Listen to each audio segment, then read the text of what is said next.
للأسف ما زلت أسمع من بعض الناس من تتكلميها كلمتين.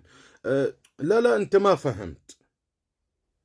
عيب، لا تقولها لأي رجال، تفهمه لو ما تفهم. و...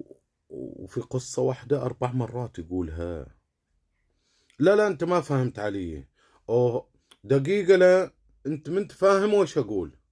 أنت يعني رب العالمين أنت اللي ما حد يفهمك. لو وش وأنت ترى قصة عن سيارة، والله قصة عن واحد مسوي حاجة في الطريق، والله قصة مال كيكة اللي حرقتها مرتك.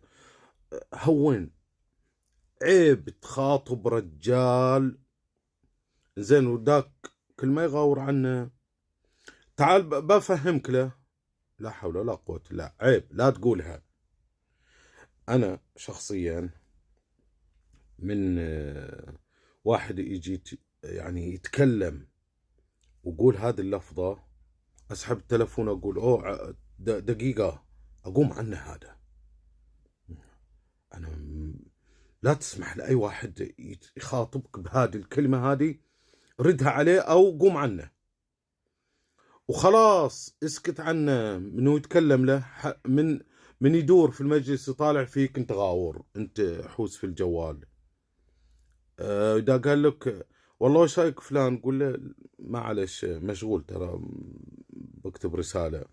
لا تحاتث، افتك منه. والحين فهمت انت كلامي؟ فهمت انك انت ما تقول لاحد هالكلمة هذه؟ كان الحين وقال لك ما فهمت علي وما فهمت علي.